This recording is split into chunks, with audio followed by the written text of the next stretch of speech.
નમસ્તે વિદ્યાર્થી મિત્રો, આપણે આગળ વેગમાનના સંરક્ષણની વાત કરી, વેગમાનની વાત કરી, ન્યૂટનના ગતિના નિયમોની વાત કરી, આઘાતની વાત કરી. હવે આગળની વાત કણનું સંતુલન, સંતુલિત બળો અથવા સંતુલિત કણ, આવો આપણે કહી શકીએ. એમાં કણનું સંતુલન, કણ સંતુલનમાં ક્યારે કહેવાય છે તે ખાસ યાદ રાખજો. એક સિમ્પલ વાત તો કે આ પેન છે, એ પેનને હું બે બાજુ બળ લગાડું છું, પણ પેન છે એ ખસતી નથી. એટલે એનો મતલબ એ થયો કે સંતુલનમાં છે, મતલબ કે એના પર જે બળો લાગે છે એ બળોને આપણે સંતુલિત બળો પણ કહી શકીએ. કેમ સંતુલનમાં છે? તો એના પર આ બાજુ જેટલું બળ લાગે એટલું જ હું આ બાજુ બળ લગાડું છું. મતલબ કે આ બધા જ બળોનું પરિણામી બળ શું થાય? તો કે પરિણામી બળ શૂન્ય થાય. એટલે આ કણના સંતુલનની પહેલી વ્યાખ્યા ખાસ યાદ રાખજો કે કણનું સંતુલન એવી સ્થિતિ છે કે એ કણ પર લાગતું પરિણામી બાહ્ય બળ કેવું હોય? તો કે શૂન્ય થાય. પહેલા આપણે આકૃતિ એની વાત કરીએ કે ધારો કે કોઈ કણ પર બે બળો લાગે,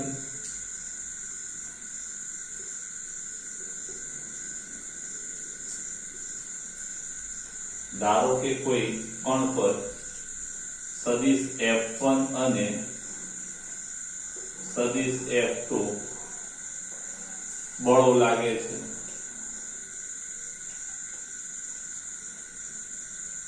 બે બળો લાગે છે. તો ખાસ યાદ રાખજો, આ બળોની અસર જો સંતુલનમાં હોય, કણ સંતુલનમાં હોય,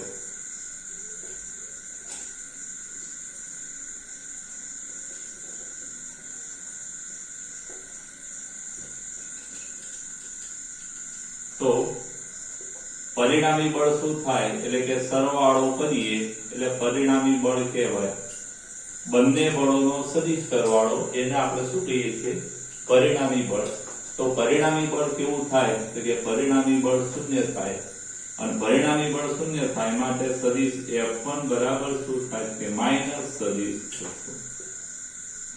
એટલે એનો મતલબ એ થયો કે બે બળો સંતુલન, બે બળોની અસર હેઠળ કણ સંતુલનમાં હોય તો એમ કહી શકાય કે તેના પર લાગતા બંને બળો છે એ સમાન મૂલ્યના અને કેવા? પરસ્પર વિરુદ્ધ દિશાના હોય છે. એટલે આપણે એમ કહી શકીએ કે અહીં બંને બળ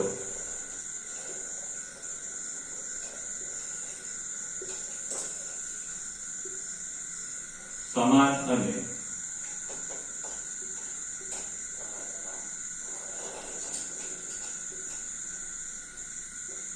પરસ્પર વિરુદ્ધ દિશામાં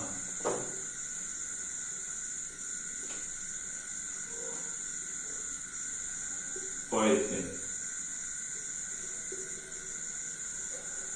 ખાસ યાદ રાખજો, સંતુલન માટે બે બળો હોય. પછી બીજું ધારો કે ત્રણ બળો હોય. આકૃતિ બીમાં દર્શાવ્યા મુજબ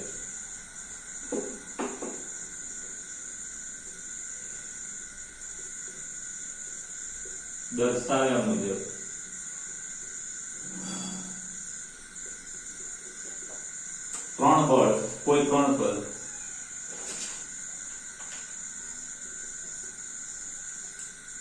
સદિશ F1, સદિશ F2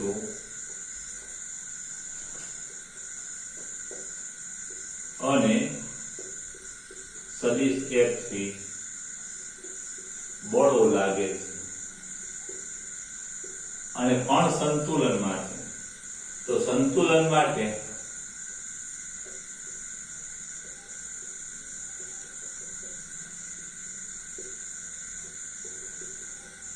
તો શરત કઈ? તો આ બધા બળોનો સદિશ સરવાળો સદિશ F1 વત્તા સદિશ F2 વત્તા સદિશ F3 is equal to 0 થાય. એટલે આનો મતલબ શું થાય તો F1 અને F2 નો આપણે જો સદિશ સરવાળો કરીએ, સદિશ F1 વત્તા સદિશ F2 તો ઇઝ ઇક્વલ ટુ માઇનસ સદિશ F3 થાય. ખાસ યાદ રાખજો. એટલે આકૃતિ B પરથી એમ કહી શકાય કે સદિશોના સરવાળા માટેના બે સદિશોના સરવાળા માટેના સમાંતર બાજુ ચતુષ્કોણના નિયમનો ઉપયોગ કરીએ અને આ બે સદિશોનો સરવાળો કરીએ તો સદિશ F1 અને F2 નું જે મૂલ્ય મળે એટલા જ મૂલ્યનો ત્રીજો સદિશ હોય પણ કઈ દિશામાં? વિરુદ્ધ દિશામાં. અહીંયા દેખાય છે કે સદિશ F1 વત્તા F2 એટલે કે આને આપણે શું કહી શકીએ તો આ છે એ સદિશ F1 વત્તા F2 થશે. અહીંયા માનો કે આપણે તીર મારી દઈએ તો આને શું કહેવાય? સદિશ F1 વત્તા F2 કહેવાય. આ F1 વત્તા F2 નું મૂલ્ય કેટલું થાય તો કે F3 જેટલું અને વિરુદ્ધ દિશામાં. હવે જો આ ત્રણ સદિશોને આકૃતિમાં દર્શાવ્યા મુજબ જો પૂછ અને શીર્ષ સાથે જોડવામાં આવે, આના શીર્ષ સાથે પહેલાનું પૂછ, પહેલાના શીર્ષ સાથે ત્રીજાનું પૂછ, એટલે 1 2 3 જોડો કે પછી 2 3 1 જોડો, કોઈ બી રીતે જોડો તો ખાસ યાદ રાખજો મળતી આકૃતિ છે બંધ આકૃતિ બનશે. પછી ત્રીજી વાત કે ઘણા બધા બળો લાગતા હોય કોણ પર. ધારો કે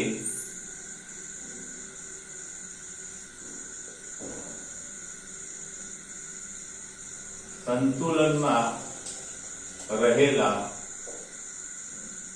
કણ પર લાગતા બળો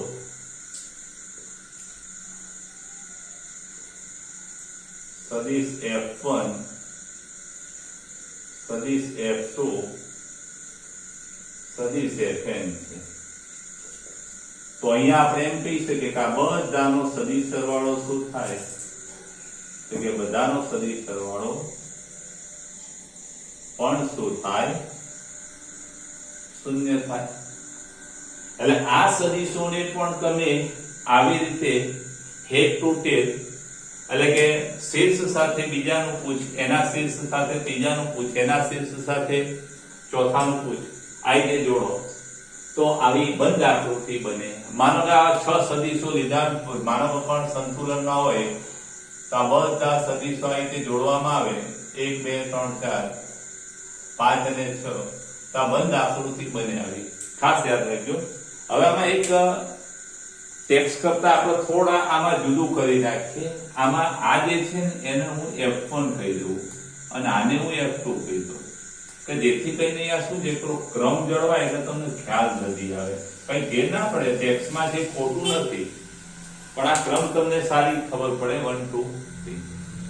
હવે આ સદિશ રાશિ છે એટલે ખાસ યાદ રાખજો. ત્રણ સદિશો માટે આપણે વાત કરીએ તો આ ત્રણ સદિશોનો સરવાળો શૂન્ય હોય તો એના x ઘટકોનો સરવાળો પણ શૂન્ય થાય, y ઘટકોનો સરવાળો પણ શૂન્ય થાય અને z ઘટકોનો સરવાળો પણ શૂન્ય થાય.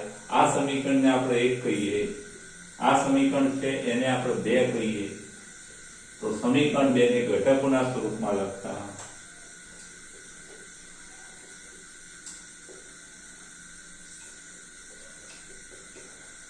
ઘટકોના સ્વરૂપમાં રજૂ કરતા અથવા દર્શાવતા તો આપણે દર્શાવીએ F1 નો x ઘટક વત્તા F2 નો x ઘટક વત્તા F3x બરાબર 0 થાય. એ જ રીતે F1y વત્તા F2y વત્તા F3y is equal to 0 અને એ જ રીતે F1z વત્તા F2z વત્તા F3z બરાબર 0 થાય. ખાસ યાદ રાખજો ઘટકોના સ્વરૂપમાં. સ્ક્રીનશોટ લઈ લેજો.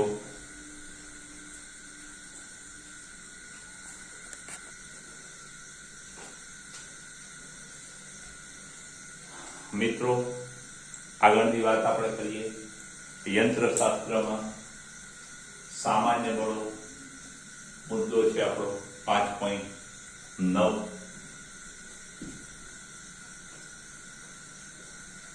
યંત્રશાસ્ત્રમાં સામાન્ય બળો. તો આ યંત્રશાસ્ત્રમાં સામાન્ય કયા બળો છે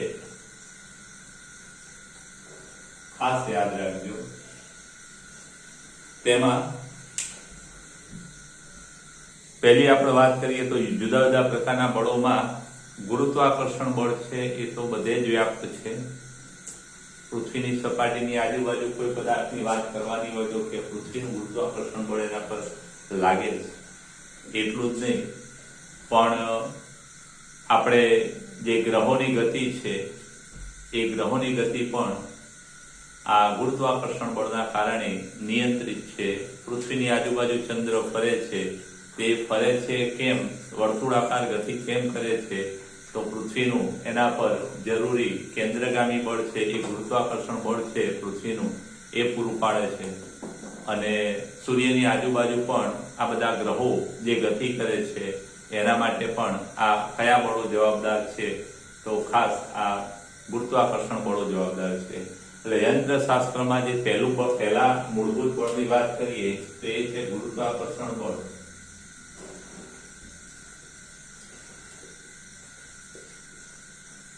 અને બીજું છે સંપર્ક બળ.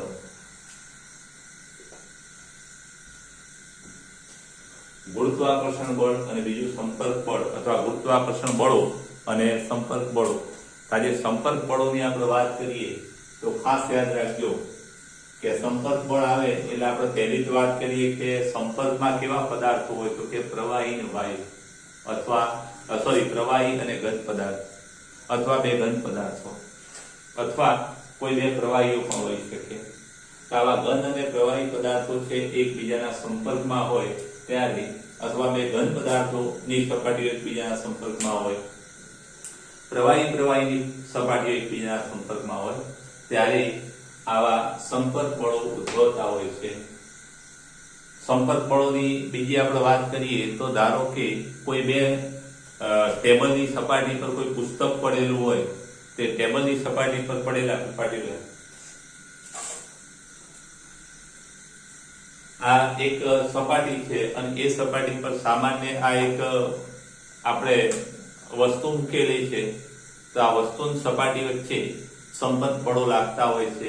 એટલું જ નહીં, કોઈ માનો કે કોઈ યાંત્રિક આખું માળખું છે તો યાંત્રિક માળખામાં જ્યાં જ્યાં જોઈન્ટ હોય છે બીજાગ્રહ, એ બીજાગ્રહોમાં પણ સંપર્ક બળો લાગતા હોય છે. એટલું જ નહીં, એમાં ક્યાંક સ્પ્રિંગો લટકાયેલી હોય તે સ્પ્રિંગોમાં પણ સંપર્ક બળો લાગતા હોય છે. ક્યાંક દોરડા લટકાયેલા હોય તો આ દોરડાઓમાં પણ સંપર્ક બળો લાગતા હોય છે. એટલે આવી બાબતોમાં સંપર્ક બળો લાગતા હોય છે. સંપર્ક બળમાં ખાસ યાદ રાખજો, સંપર્ક બળમાં બે ઘટક પડે છે. એક ઉદાહરણ દ્વારા આપણે સમજીએ. ધારો કે કોઈ એક આવો ઢાળવાળી સપાટી છે અને ઢાળવાળી સપાટી પર એક પદાર્થને આપણે મૂકેલો છે. ખાસ યાદ રાખજો, આ ઢાળવાળી સપાટી પર આ પદાર્થને મૂક્યો છે. આ પદાર્થનું વજન બળ અધો દિશામાં લાગે, ખાસ યાદ રાખજો. અને ઉર્ધ્વ દિશામાં એના પર જે બળ લાગે એને આપણે કયું બળ કહીશું? સંપર્ક બળ. આ કયું બળ છે? સંપર્ક બળ. હવે આ જે સંપર્ક બળ છે એના બે ઘટકો પડે. એક સંપર્ક બળનો સંપર્ક સપાટીને લંબ ઘટક પડે અને એ જે સંપર્ક સપાટીને લંબ ઘટક પડે એને લંબ પ્રતિક્રિયા કહેવામાં આવે છે અથવા એને લંબ બળ પણ કહેવાય છે. લંબ બળ અથવા લંબ પ્રતિક્રિયા કહેવામાં આવે છે. અને બીજો જે ઘટક આ બાજુ મળે, આ ઘટક અહીંયા બતાવવામાં આવે છે, બાકી લાગે છે અહીંયા. ખાસ યાદ રાખજો, સદિશના બે પરસ્પર લંબ ઘટકો પડે અને આ જે ઘટક છે સપાટીને સમાંતર, એ કયું બળ છે કે ઘર્ષણ છે. ખાસ યાદ રાખજો. એટલે અહીંયા સંપર્ક બળના બે ઘટકો આપણે વિચારીએ તો એક સંપર્ક સપાટીને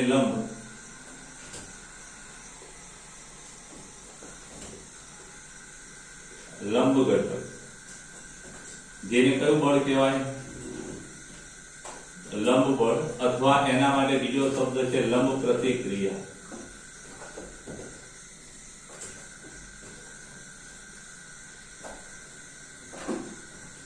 ત્રીજો શબ્દ છે લંબ પ્રત્યાઘાતી બળ, અને આમાં બીજો ઘટક પણ છે આ સંપર્ક બળનો, એ કયો તો કે ઘર્ષણ. બીજો ઘટક કયો તો કે ઘર્ષણ બળ. હવે એક વાત સમજી લેજો, માનો કે આ ઘર્ષણ બળ હોય જ નહીં, આ ઘર્ષણ બળ હોય જ નહીં તો આ બાજુ સરકી પડશે પદાર્થ.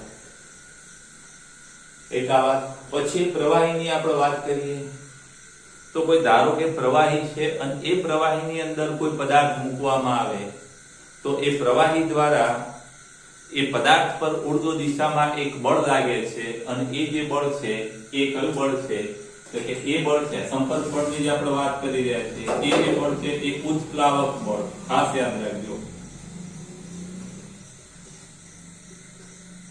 અને આ જે ઉત્પ્લાવક બળ છે એ કેટલો હોય તે પદાર્થ દ્વારા ખસેલા પ્રવાહીના વજન જેટલો. એ પદાર્થ પ્રવાહીમાં જે ડૂબેલો છે એના દ્વારા જે પ્રવાહી ખસેલું છે એ ખસેલા પ્રવાહીના વજન બળ જેટલું આ ઉત્પ્લાવક બળ એ પદાર્થ પર લાગતું હોય છે. એટલે આ ઉત્પ્લાવક બળ છે ને એ પણ ભાઈ એક આ સંપર્ક બળનું એક ઉદાહરણ છે. અને ત્યાર પછી આપણે આગળ વાત કરીએ યંત્રશાસ્ત્રમાં તો દોરી અને સ્પ્રિંગમાં ઉદ્ભવતા પુનઃસ્થાપક બળો એ પણ સંપર્ક બળના ઉદાહરણ છે. ખાસ યાદ રાખજો કે કોઈ સ્પ્રિંગ છે, સ્પ્રિંગની આપણે પહેલા વાત કરીએ, સંપર્ક બળની જ વાત ચાલે છે. ખાસ યાદ રાખજો, ધારો કે કોઈ સ્પ્રિંગ છે અને એ સ્પ્રિંગ ની આપણે વાત કરીએ, સ્પ્રિંગ પર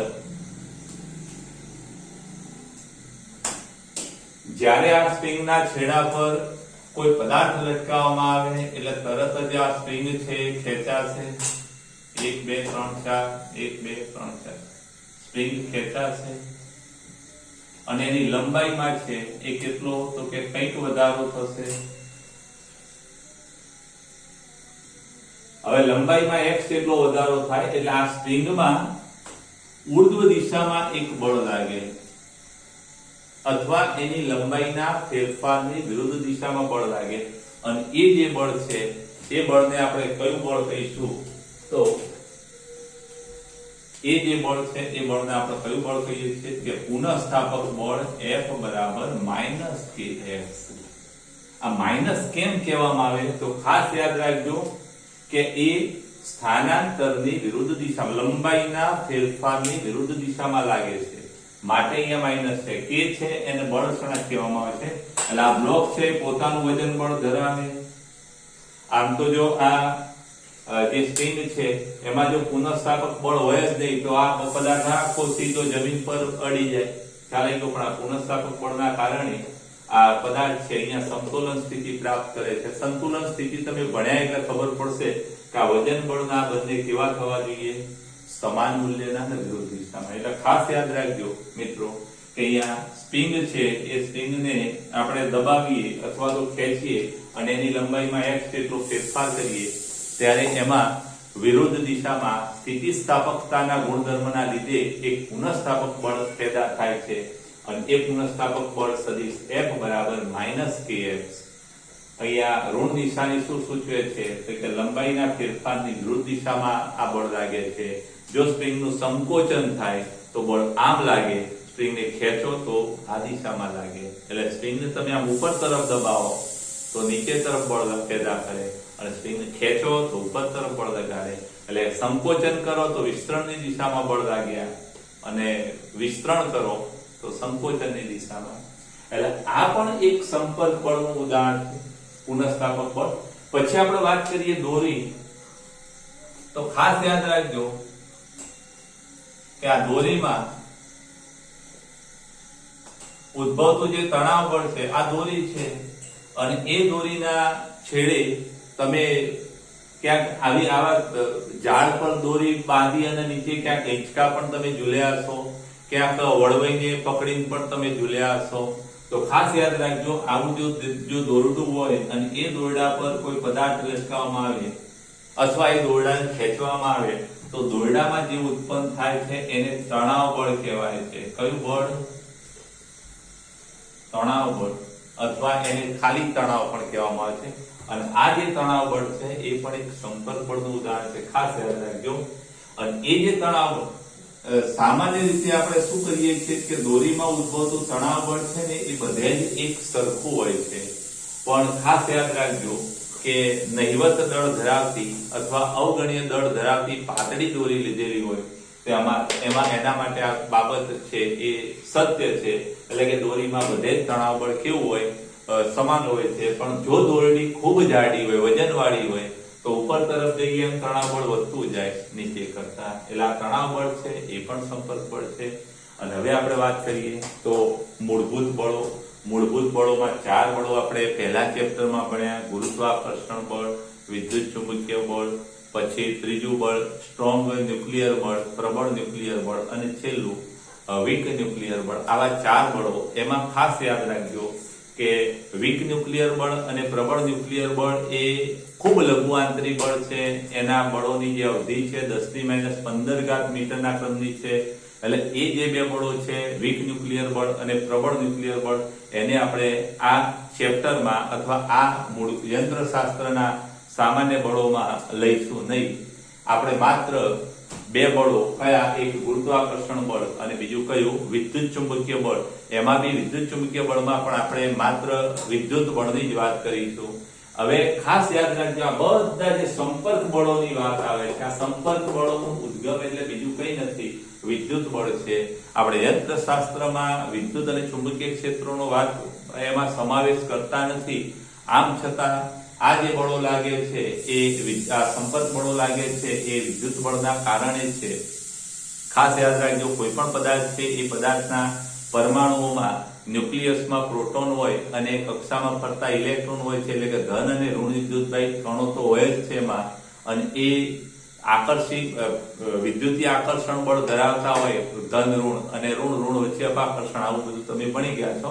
એટલે ખાસ યાદ રાખજો કે એમાં જયારે તમે આ દોરી છે, દોરીને પણ જયારે તમે ખેંચો ત્યારે ખાસ યાદ રાખજો કે આવા જે વિદ્યુતીય બળો, વિદ્યુતીય પ્રકારના બળો એમાં પેદા થતા હોય છે કે જે એને પાછા વિરુદ્ધ દિશામાં ખેંચતા હોય છે.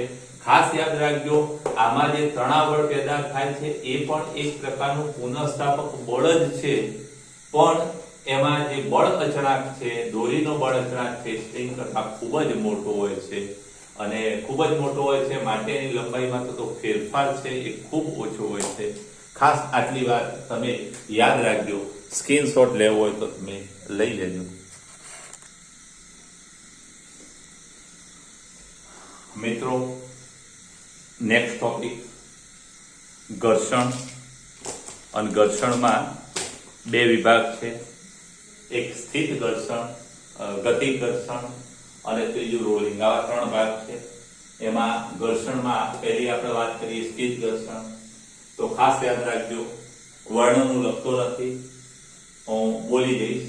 આકૃતિ પરથી આપણે એમ કહી શકીએ કે આકૃતિમાં એક સમક્ષિતિજ સપાટી પર એક પદાર્થ મૂકેલો છે. હવે આ પદાર્થ પર લાગતું વજન બળ અને સપાટી દ્વારા પદાર્થ પર લાગતું લંબ બળ એ W અને N કેવા હશે? તો કે સમાન અને પરસ્પર વિરુદ્ધ દિશામાં હશે. એટલે પદાર્થ છે એ સમતોલનમાં છે આ દિશામાં. હવે આ પદાર્થ પર આપણે શું કરીએ તો કે સમક્ષિતિજ સપાટીની દિશામાં, અથવા આ પદાર્થ પર સમક્ષિતિજ સપાટીની દિશામાં આપણે નાના મૂલ્યનું બળ F લગાડીએ. હવે આ પદાર્થ પર નાના મૂલ્યનું બળ F લગાડતા એ પદાર્થ છે ખસતો નથી. ફોર એક્ઝામ્પલ અહીંયા જરા ધ્યાન આપજો કે આ એક પુસ્તક પદાર્થની જગ્યાએ મેં મૂક્યું છે, અને અહીંયાથી હું બળ લગાડું છું. હાલ આગળથી બળ લગાડું છું પણ ખસતું નથી. હજુ હું બળ લગાડું, ખસતું નથી. હજુ હું બળ લગાડું, ખસતું નથી. એટલે ખાસ યાદ રાખજો કે નાના મૂલ્યનું બળ લગાડીએ તો આ પદાર્થ ખસતો નથી. હવે ખાસ યાદ રાખજો, બળોનું સંતુલન આપણે ભણી ગયા છીએ. સંતુલનમાં આપણે એવી વાત કરી કે જો આ પદાર્થ પર માત્ર બળ F જ લાગતું હોય ડાબી બાજુ, સોરી જમણી બાજુ, તો એ પદાર્થ છે એ બળ F ma, એટલે કે પ્રવેગ A બરાબર બળ ભાગ્યા દળ. કઈ દિશામાં? તો કે બળની દિશામાં એ પ્રવેગી ગતિ કરે. ખાસ યાદ રાખજો, આ એકલું બળ F જ આ પદાર્થ પર લાગતું હોય તો એ પ્રવેગી ગતિ કરે, પણ પદાર્થ સ્થિર છે એટલે સંતુલનના નિયમ પ્રમાણે પદાર્થ સ્થિર ત્યારે જ રહે કે જ્યારે એના પર એના જેટલા મૂલ્યનું વિરુદ્ધ દિશામાં કોઈ બળ ઉત્પન્ન થતું હોય. તો ખાસ યાદ રાખજો, આ સપાટી દ્વારા બાહ્ય બળની વિરુદ્ધ દિશામાં સપાટીને સમાંતર કયું બળ લાગે છે? તો કે સંપર્ક બળનો સપાટીને સમાંતર ઘટક લાગે છે. અને સંપર્ક બળનો સપાટીને સમાંતર ઘટક જેને તમે શું કહો છો? તો કે ઘર્ષણ અથવા તો ઘર્ષણ બળ કહેવામાં આવે છે. આ જે ઘર્ષણ છે એને કયું ઘર્ષણ કહેવામાં આવે છે? સ્થિત ઘર્ષણ. અહીંયા S એટલા માટે છે કે પદાર્થ સ્થિર રહે છે એટલે સ્થિત ઘર્ષણ. હવે એક વાત ખાસ યાદ રાખજો કે આપણે આ બળ છે એ બળમાં ધીમે ધીમે વધારો કરીએ. જોજો, આ જે બળ છે આ બળમાં હું ધીમે ધીમે વધારો કરું તો બળ વધારો કરવા છતાં આ પદાર્થ છે એ ખસતો નથી. હાલ શરૂઆતમાં બિલકુલ નોર્મલ બળ લગાડ્યો, મેં બળ લગાડી હજુ માનવ ખસતો નથી. એટલે કે બળના મૂલ્યમાં વધારો કરવા છતાં આ બ્લોક છે એ ખસતો નથી. એટલે એનો મતલબ એ થાય કે આપણે બાહ્ય બળ જેમ જેમ વધારતા જઈએ એમ એટલા જ મૂલ્યનું આ સ્થિત ઘર્ષણ બળ છે એ વિરુદ્ધ દિશામાં પેદા થાય છે. એટલે ખાસ યાદ રાખજો કે આ સ્થિત ઘર્ષણ બળ છે એ એનું મૂલ્ય છે, બળનું મૂલ્ય એની જાતે એડજસ્ટ કરે છે. ધારો કે આ બળ લગાડતા જ નથી તો કોઈ ઘર્ષણ બળ નથી. જેવું તમે બળ લગાડ્યું એટલે ઘર્ષણ બળ આવશે. બળનું મૂલ્ય વધારશો તો ઘર્ષણ બળ, સ્થિત ઘર્ષણ બળનું મૂલ્ય પણ વધશે. હવે ખાસ યાદ રાખજો, જો આ ઘર્ષણ બળ ના હોય તો ઘર્ષણ બળની ગેરહાજરીમાં બાહ્ય બળની અસર હેઠળ જે પદાર્થ છે એ કેવી ગતિ કરે? તો કે અપેક્ષિત ગતિ કરે. એટલે સ્થિત ઘર્ષણ બળની ગેરહાજરીમાં પદાર્થ બાહ્ય બળની અસર હેઠળ અપેક્ષિત ગતિ કરે. એટલે આ સ્થિત ઘર્ષણ બળ એ કેવી ગતિનો વિરોધ કરે છે? તો કે અપેક્ષિત ગતિનો વિરોધ કરે છે. હવે આ બાહ્ય બળનું મૂલ્ય વધારતા આ Fs નું મૂલ્ય વધતું જશે અને આ Fs નું મૂલ્ય સીમાંત સુધી વધશે. Fs ના મૂલ્ય બળનું મૂલ્ય અમુક મૂલ્ય કરતા વધારશે એટલે પદાર્થ છે એ બળની દિશામાં ગતિ શરૂ કરશે. એટલે કે આ Fs નું મૂલ્ય એ સીમાંત મૂલ્ય એટલે કે મહત્તમ સ્થિત ઘર્ષણ સુધી વધશે. અને આ સ્થિત ઘર્ષણનું મહત્તમ મૂલ્ય અથવા સીમાંત ઘર્ષણનું મૂલ્ય ખાસ યાદ રાખજો, સીમાંત ઘર્ષણ નું મૂલ્ય કેટલું કે Fs મેક્સિમમ. અને એ જે Fs મેક્સિમમ છે સીમાંત, આ જે Fs મેક્સિમમ છે એ Fs મેક્સિમમ કોના સમપ્રમાણનો હોય? તો ખાસ યાદ રાખજો, સંપર્ક સપાટીના ક્ષેત્રફળ પર આધાર રાખતું નથી, એ લંબ બળના સમપ્રમાણમાં છે. અને માટે એમ કહી શકાય કે Fs maximum is equal to કોઈ સપ્રમાણતાનો અચળાંક μs ગુણ્યા n. ખાસ યાદ રાખજો મિત્રો, આ μs એ શું છે? તો કે μs એ સ્થિત ઘર્ષણાંક છે.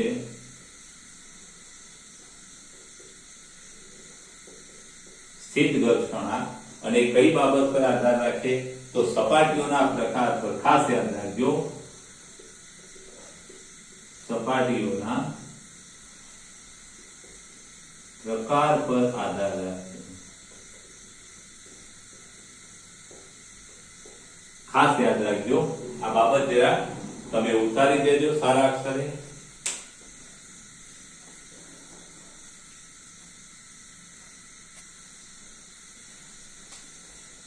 હવે વાત આવે છે ગતિ ઘર્ષણ. તો ખાસ ધ્યાન રાખજો કે જ્યારે આ પદાર્થ પર લાગતું બાહ્ય બળ છે એ મહત્તમ સ્થિત ઘર્ષણ કરતા સહેજ વધારવામાં આવે કે તરત જ આ પદાર્થ છે એ બળની દિશામાં પ્રવેગિત ગતિ કરશે. અને આ પ્રવેગિત ગતિમાં ખાસ યાદ રાખજો કે અહીંયા ખાસ એક ઉદાહરણ દ્વારા આપણે જોઈએ કે જ્યારે આ બ્લોક આ પુસ્તક છે એને ગતિમાં લાવવા માટે મેં બળ લગાડું છું. ગતિમાં આવ્યા પછી મારે એટલું બધું બળ લગાડવું પડતું નથી. જરા ખાસ જોજો. કે આ ગતિમાં આવ્યા પછી એટલું બધું બળ લગાડવું પડતું નથી. એટલે એનો મતલબ એ થયો કે ગતિમાં લાવવા માટે જે બળ લગાડવું પડે છે એ મહત્તમ સ્થિત ઘર્ષણ બળ, સીમાંત ઘર્ષણ, એના કરતા આ ગતિમાં આવ્યા પછીનું ઘર્ષણ ઘટી જાય છે. મતલબ કે આ Fk નું મૂલ્ય કેવું ઘટી જાય છે. એટલે ખાસ યાદ રાખજો કે પ્રાયોગિક પરિણામ એવું બતાવે છે કે આ ગતિક ઘર્ષણ જ્યારે બે પદાર્થોની સપાટીઓ સંપર્કમાં રહેલા બે પદાર્થોની સપાટીઓ વચ્ચે જ્યારે સાપેક્ષ ગતિ હોય, આવી સાપેક્ષ ગતિ હોય ત્યારે જે ઘર્ષણ લાગે છે એ ઘર્ષણને ગતિક ઘર્ષણ કહેવામાં આવે છે. ખાસ યાદ રાખજો, બે પદાર્થોની સપાટીઓ વચ્ચેની સાપેક્ષ ગતિ હોય ત્યારે તેમની વચ્ચે લાગતા ઘર્ષણને ગતિક ઘર્ષણ Fk કહેવામાં આવે છે. અને Fk નું મૂલ્ય એ સીમાંત ઘર્ષણ બળ કરતા ઓછું હોય છે. અહીંયા Fk નું મૂલ્ય છે એ પણ લંબ બળના સમપ્રમાણમાં હોય છે, સંપર્ક સપાટીના ક્ષેત્રફળ પર આધાર રાખતું નથી. એટલે અહીંયા પણ ખાસ યાદ રાખજો કે Fk છે એ પણ μk ગુણ્યા n, પેલામાં μs લખતા હતા, અહીંયા μk લખીશું. ખાસ યાદ રાખજો. એટલે કે Fk નું મૂલ્ય છે એ μk ગુણ્યા n, જ્યાં n એ લંબ બળ છે અને μk કઈ બાબત પર આધાર રાખે? ખાસ યાદ રાખજો, μk છે એ સંપર્ક સપાટીના પ્રકાર પર આધાર રાખે, જેને ગતિક ઘર્ષણ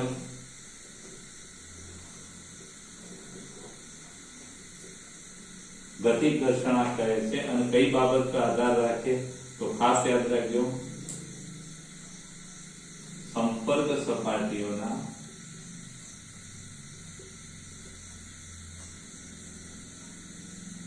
પ્રકાર પર આધાર રાખે. ખાસ યાદ રાખજો.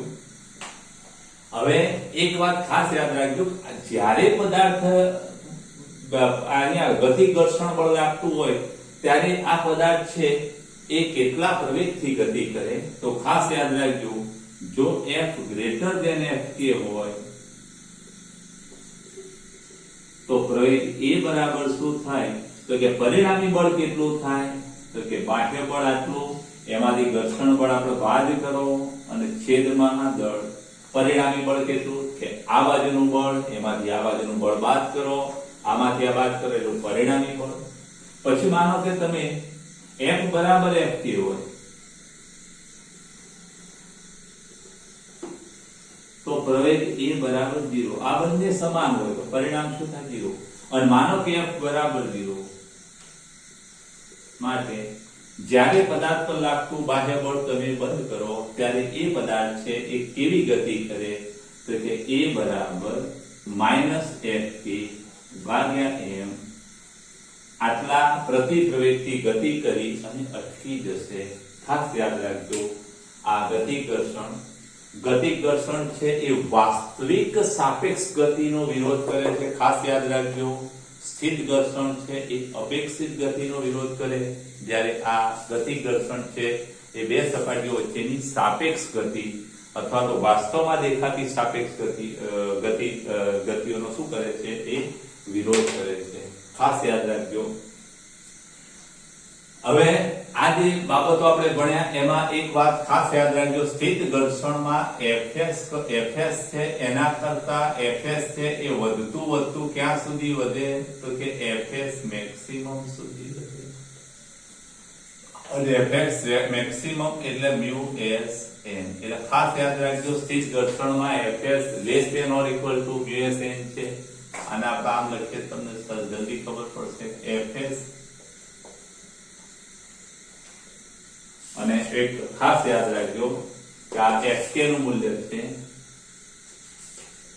Fk કરતા Fs મેક્સિમમ મોટો હોય અને માટે Fk એટલે શું કહેવાય? તો કે μkn less than μsn. n ઉડી જાય. લાઈક ખાસ યાદ રાખજો, μk લેસ ધેન μs. એટલે ગતિક ઘર્ષણાંક છે એ સ્થિત ઘર્ષણાંક કરતા કેવું હોય? હંમેશા ઓછો હોય. ચાલો આટલી વાત જરા ખાસ યાદ રાખજો, સ્ક્રીનશોટ લઈ લેજો.